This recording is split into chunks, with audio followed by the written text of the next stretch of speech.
Lucky the horse is kind of an icon here in Pueblo, for good reason. He's well over 100 years old. The first record we have of him is sometime in the 19-teens. We have a photograph of him at R.T. Frazier's saddle shop. Frazier was a saddler. He came to Pueblo and partnered with a guy named S.C. Gallup. They opened up a company, and Gallup produced what they called Pueblo saddles. And we have a couple saddles in our collection with the Gallup and Frazier seal. Then Frazier did something. He split off from Gallup and rebranded himself as the original maker, producer of Pueblo saddles, which was a kind of a stretch. But Frazier became very well known for that. Became one of the biggest saddlers in the state, and actually in the country. He became really popular because he sent out mail order catalogs. So nobility, people doing parades in South America, Europe, all over the world could buy a Pueblo saddle from R.T. Frazier because he sent out this catalog, and that was very successful for him. So a papier-mâché horse like this was common in a saddle shop, just to kind of inspire you, keep you thinking about your horse at home.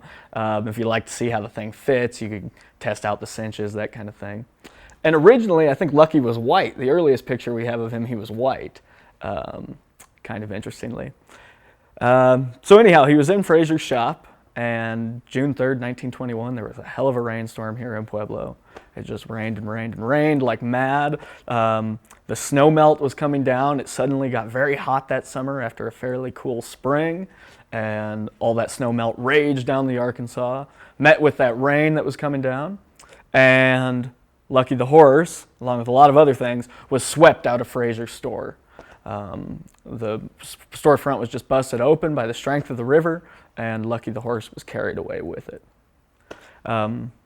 So, I mean, it was devastating. The next morning, Frazier went to his shop to, assess the damage, see what he had lost, and he became in contact with a guy in Boone, Colorado, just 15 miles east of here, who said, "Mr. Frazier, you're missing your horse, aren't you?"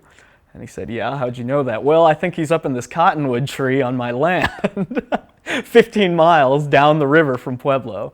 So it was pretty miraculous. In the floodwater, you can imagine Lucky just swimming as best he can in the water and climbing into this cottonwood tree to get out. And so they brought him down. Lucky went back to Frazier's shop. R.T. Frazier died just a couple decades after that, but the store stayed open until the mid-50s. His wife, Kitty Frazier, ran the store, and they kept producing saddles. After that, when Frazier shut down, after Kitty had passed, a lot of their items went to auction, Lucky the horse included. And we're told this is where Mac McConnell purchased Lucky. McConnell was another saddler here in Pueblo, and he bought Lucky in the auction and moved him to Mac's shop, which was just down there on Union Avenue.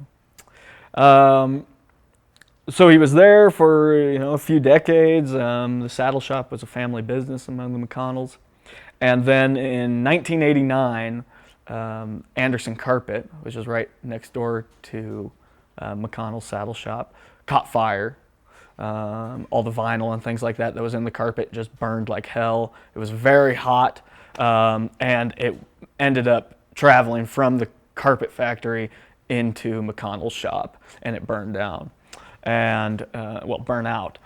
And before the firefighters even got their hoses running to put out the flames, they pulled Lucky the horse from the saddle shop, brought him out onto the street so he would be safe. So this horse has survived both a flood and a fire, and we say he's made it through hell and high water.